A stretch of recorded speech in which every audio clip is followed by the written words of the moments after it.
Bismillahirrahmanirrahim. Saya ingin sampaikan di dalam Sahih Ibnu Hibban dan juga Sahih Muslim. Nah, ini Rasulullah memberikan kisah kepada sahabat fit targhibi fil hubbi fillah, untuk memberikan targhib dalam hal cinta karena Allah, wal muakhah al khalisah lil khairi wad din, dan persaudaraan yang murni semata-mata untuk kebaikan dan agama. Kisah ini bagus untuk dakwah juga, untuk kontak, untuk kalau di teman-teman jamaah tabligh ini khuruj ya, jauhlah. Jadi cerita ini bagus untuk memotivasi. Dari Abu Hurairah, dari Nabi sallallahu alaihi wasallam, anna rajulan zara akhan lahu fi qaryatin ukhra.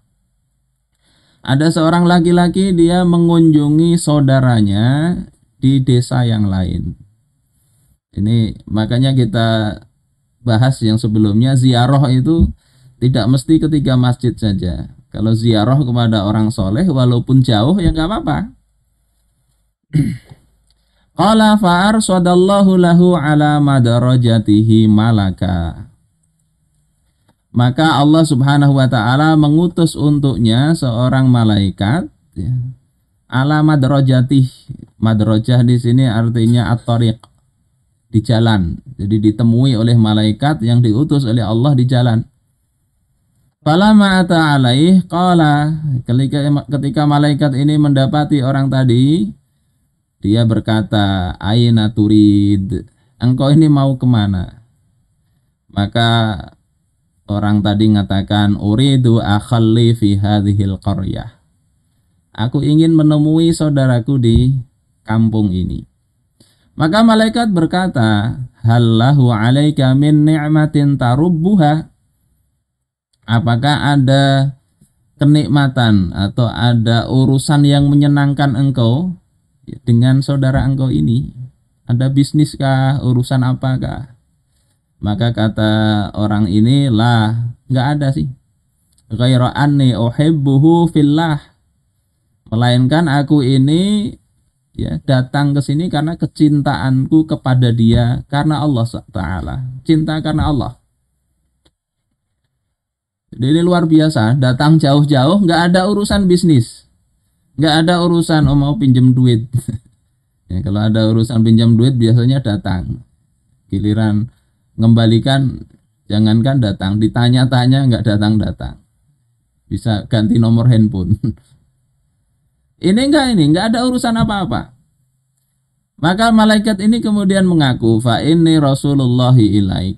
Aku ini utusan Allah kepada engkau. Innallaha jalla wa ala qad ahabbaka. Sesungguhnya Allah yang maha agung dan maha tinggi itu mencintai engkau. Kama ahbabtahu fih, sebagaimana engkau mencintai saudara engkau karena Allah Ta'ala itu. Nah, di sini pelajarannya apa?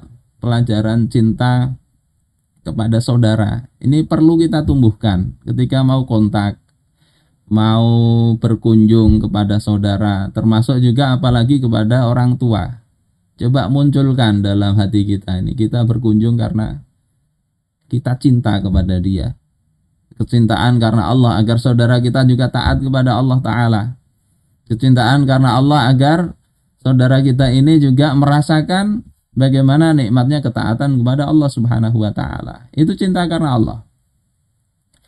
Ya, kata Imam An-Nawawi di Syarah Sahih Muslim, ya, beliau ketika menjelaskan hadis ini mengatakan, ya, qalal ulama, ya, berkata para ulama, mahabbatullahi 'abdahu hiya rahmatuhu lah. Kecintaan Allah kepada hambanya itu adalah rahmat Allah kepada hamba itu. Jadi kalau bicara Allah mencintai hamba, bukan berarti kecenderungan hati Allah, enggak begitu. Tapi Allah memberikan rahmat kepada hamba itu. Waridhahu anhu, dan Allah ridha dengan hamba tersebut. Wa iradatuhu lahul khaira, dan Allah berkehendak hamba itu mendapatkan kebaikan. Wa ayyaf'ala bihi fi'lal muhibbi minal khair, dan agar si hamba itu akan melakukan perbuatan-perbuatan yang dicintai dari perbuatan yang baik. Jadi kalau Allah senang, itu insya Allah urusan kita ini beres lah. Allah ridha dengan kita, ya, Allah akan membuat kita ini berbuat baik, insya Allah begitu. Kalau Allah ridha. Makanya berbuat maksiat itu hati-hatilah. Bukan karena sekedar dosanya, tetapi khawatirnya dengan maksiat itu Allah jadi nggak senang saja. Jadi nggak senang kita dibiarkan, nggak diurusi oleh Allah Ta'ala. Ketika Allah senang, Allah ini loh, kita dituntun, diarahkan ke jalan kebaikan. Kita agak males-males, Allah paksa. Allah bikin kondisi yang memaksa kita untuk berbuat baik. Itu kalau Allah cinta kepada seorang hamba. Wa aslul mahabbati fi haqqil ibad. Adapun asal dari cinta di dalam pada diri seorang hamba. Kalau seorang hamba itu mencintai, itu maksudnya apa? Itu adalah mailul qalbi, adanya kecondongan hati. Cinta itu begitu, condong hatinya kepada yang dicintai, sehingga kadang berbuat keliru-keliru sedikit, ya ditolerir karena sudah condong tadi hatinya. Sesuatu yang kadang bagus akan bertambah bagus, sesuatu yang kurang bagus akan terlihat bagus.